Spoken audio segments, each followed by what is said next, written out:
Et donc bonjour tout le monde, j'espère que vous allez tous très bien. Aujourd'hui on se retrouve pour une nouvelle vidéo consacrée à l'univers Marvel. Ça fait plaisir de dire l'univers Marvel parce que ça fait très longtemps que j'ai pas parlé de l'univers Marvel. Enfin ça fait depuis WandaVision mine de rien, parce que j'ai pas pu suivre un petit peu jour pour jour les critiques, j'ai pas pu les faire toutes les semaines parce que parfois j'avais des choses à côté de prévues et je pouvais pas forcément sortir la critique le jour même et tout. Donc j'ai décidé au final de ne pas faire une critique par épisode de la série Falcon and the Winter Soldier qui est actuellement en cours de diffusion, et il reste le dernier épisode, l'épisode 6 qui va sortir ce vendredi sur Disney+. Je ferai juste une vidéo critique de la série Falcon en général, je pense vendredi. Voilà une critique globale de la série, mais je pouvais pas suivre épisode par épisode, donc c'est pour ça que vous avez pas trop su mon avis sur cette série là, et effectivement il n'y a pas eu trop de vidéos sur cette série, et du coup dans cette vidéo là je voulais parler d'une théorie, parce qu'effectivement c'est un peu compliqué de faire des théories dans cette série là, comparé à WandaVision où on a vraiment 50 000 théories avec un petit peu ce multivers, avec un petit peu Lex et tout le bordel, c'était assez ouf. Et là c'est vrai que j'ai mis assez de temps à trouver des théories, mais sauf que là je pense que j'ai quand même une question où je vais vous proposer un petit peu mon avis et mes théories sur ça, qui est le Power Broker qu'on nous tease depuis l'épisode 3 il me semble de la série Falcon and the Winter Soldier. Il y a pas mal de noms qui circulent sur les réseaux sociaux. Moi je vais vous dire un petit peu toutes les propositions que je pense, et je vais vous dire celle que je pense le plus, tout simplement, qui serait le Power Broker, qui serait logiquement c'est un petit peu le gars dans l'ombre qu'on voit pas forcément, qui serait le grand méchant et qu'on verrait peut-être à la fin de l'épisode 6, parce que actuellement c'est la bande des Flag Smashers, mais c'est vrai que le Power Broker, on n'a pas trop d'infos sur ce personnage mine de rien. Donc c'est parti pour une vidéo théorie, ça faisait longtemps sur Marvel.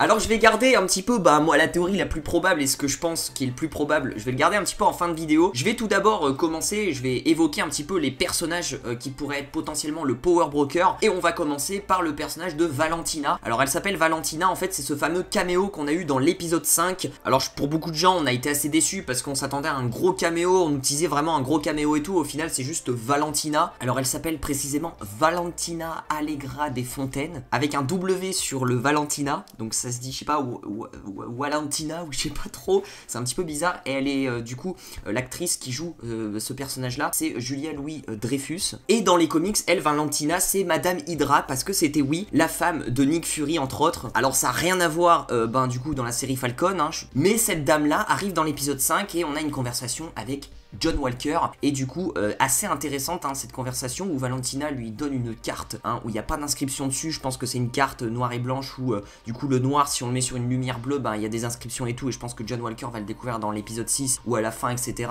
Je pense que John Walker va être battu et tout par du coup encore et Sam et Bucky, et je pense qu'après il va rejoindre un petit peu ce que lui propose Valentina, parce que Valentina propose un petit peu une sorte de bande, elle essaye on dirait de créer une sorte de bande un petit peu des gens un petit peu rejetés du gouvernement, de la société, etc. Et du coup elle s'en prend à John Walker en lui disant que des compliments, oui t'as fait que le bien, etc. Elle connaît beaucoup d'informations sur John Walker alors que finalement on l'a pas vu du tout, et on se dit mais comment c'est possible qu'elle connaisse beaucoup d'informations? C'est ça aussi le doute que j'ai de ce personnage là, et du coup je me dis que Valentina pourrait être une théorie parmi tant d'autres, mais ça pourrait être elle du coup le Power Broker, la Power Broker, on sait pas si c'est une fille ou un garçon, mais du coup ça c'est ma première théorie. Alors effectivement dans les autres théories que je vais dire, je les trouve plus probables, les autres personnages que je vais vous évoquer, mais je voulais quand même évoquer le personnage de Valentina, qui est quand même ce caméo un petit peu mystérieux où elle échange avec US Agent, parce que je vous rappelle que le Power Broker c'est lui qui est à la source de cette réapparition du super sérum. Ensuite la deuxième théorie très intéressante, le deuxième personnage, ça pourrait être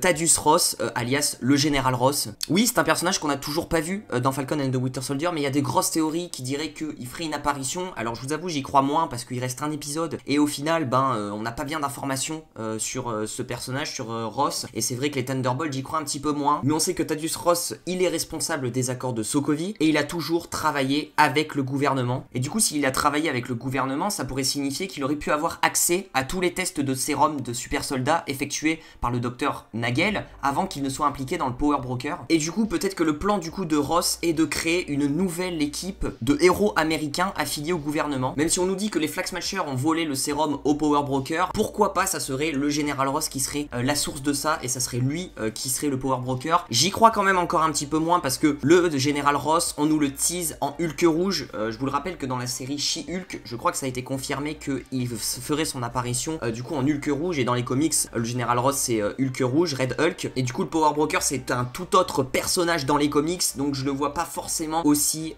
être le Power Broker, malgré que ça soit un personnage assez intéressant pour évoquer cette théorie là. Mais je sais même pas si on verra le Général Ross dans l'épisode 6, même pas dans la scène post-crédit, mais je voulais quand même l'évoquer, ça peut être intéressant. En tout cas, dites-moi à vous dans les commentaires lequel personnage vous pensez. Et on va terminer avec la théorie la plus probable pour moi, le personnage le plus probable qui pourrait être du coup le Power Broker, ça serait Sharon Carter. Sharon Carter arrive, il me semble, dans l'épisode 2 ou l'épisode 3, et elle aide Sam et Bucky, etc. Du coup, contre les Flag Smashers, etc. Elle les aide pas mal. Et du coup, là, on se dit, ouais, effectivement, bon, ça peut pas être Sharon Carter parce que bon, elle les aide et tout, elle est un peu plus du côté gentil et tout. Mais on apprend quand même que Sharon Carter ne peut plus mettre les pieds dans l'état américain, voilà, déjà. Donc déjà, ça, c'est un premier truc assez bizarre, parce que ça se trouve, elle est totalement en train de mentir sur ses propos. Il y a aussi un autre truc qui est assez douteux aussi de sa part, c'est qu'elle a envoyé Bucky et Sam voir le docteur Nogel sans elle, en fait, elle était pas présente, peut-être pour protéger son identité secrète du Power Broker, parce que peut-être que le docteur Nagel, du coup, si elle serait venue, elle l'aurait reconnu, donc voilà, ça l'aurait peut-être grillé. Mais il n'y a pas que ça, j'ai pas mal de preuves sur Sharon Carter. Il y a un autre truc aussi, c'est du coup, après avoir laissé Zemo, Bucky et Sam, du coup, poursuivent la chasse au Power Broker.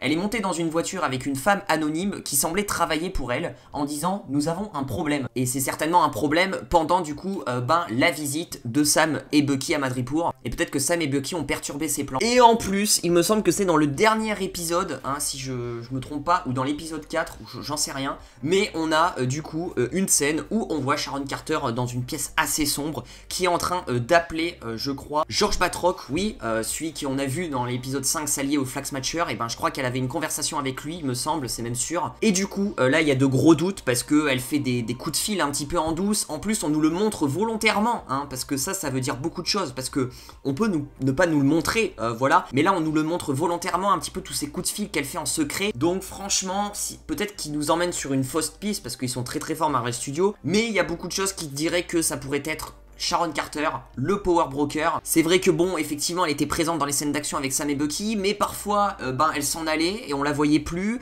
Et du coup, c'est vrai que c'était un petit peu un doute. Elle revient d'un coup, comme ça, par surprise. C'est un petit peu bizarre. Le fait qu'elle soit blacklistée aux États-Unis, ça pourrait justifier le fait, du coup, qu'elle ait créé le Super Serum, comme c'est le Power Broker, à Madripoor et qu'elle ait toutes ses plans, etc., qu'elle ait toute sa base à Madripoor. Donc j'ai pas mal de choses. Oui, je prends un stylo, là, je me sens pousser des ailes, on va dire, et je vois bien Sharon Carter en du coup Power Broker. En plus, l'actrice Emily Van Camp a répondu du coup à cette théorie un petit peu sur lequel son personnage serait le Power Broker, et elle dit « Je veux dire, le Power Broker pourrait être n'importe qui. De plus, il y a plusieurs personnages qui n'ont pas été encore vus. Donc je veux dire, je ne peux rien dire. » Elle a déclaré ça à Variety, l'actrice, et je trouve, alors elle dit pas oui, pas non, mais le peut-être, pour moi, c'est cramé de ouf, et dans la façon qu'elle le dit, genre, il y a plusieurs personnages qui n'ont pas été encore vus, donc ça voudrait dire qu'on aurait d'autres caméos. Bon, ça, à voir, parce que franchement, je vois pas les autres caméos qu'il y aurait, à part, du coup, le Power Broker, et peut-être un autre caméo, mais je m'attends pas à 50 caméos dans l'épisode 6. Donc elle essaye de se justifier, mais voilà, je sens qu'elle est cramée, elle est cramée pour moi, et franchement, je pense que c'est elle. Alors après, on peut se tromper totalement. J'ai fait 50 000 théories sur WandaVision, il n'y en a pas une qui a été bonne. Allez, il y en a peut-être une qui a été bonne, mais c'est tout. Donc c'est pas un stat incroyable. Et en plus, il y avait une scène d'action de Sharon Carter qui combattait contre plein de gars des Flag Smashers ou je sais plus qui. Vraiment, elle défonçait tout le monde. Alors, j'ai jamais vu Sharon Carter se battre comme ça. Alors, peut-être qu'elle a pris un super sérum. Franchement, ça me fait poser des questions parce que je l'ai jamais vu se battre comme ça. Elle était hyper badass. Elle a défoncé tout le monde, mais vraiment tout le monde. Donc, c'est vrai que ça m'a fait poser des doutes. Alors, peut-être que c'est juste pour imposer un petit peu le personnage, son introduction dans la série et tout. Mais là, franchement, je l'ai jamais vu se battre comme ça. Ok, elle est forte en combat, corps à corps, hein, Sharon Carter, je dis pas le contraire. Mais je sens que là, il y a plus que de la rage et je pense que c'est possible qu'elle ait pris le super sérum et qu'elle soit un petit peu à la création de tout ça, ça soit elle la source un petit peu de tout ça. Donc voilà, la vidéo est assez longue. N'hésitez pas à me dire, vous, dans les commentaires, ce que vous en pensez de qui est le Power Broker. Je pense que c'est la plus grosse question de cette fin de série de Falcon and the Winter Soldier. N'oubliez pas du coup de lâcher le petit pouce bleu, de vous abonner, d'activer la cloche des notifications pour ne rater aucune de mes vidéos. Et du coup, je vous dis à très vite pour de prochaines vidéos. Prenez soin de vous. Ciao, ciao.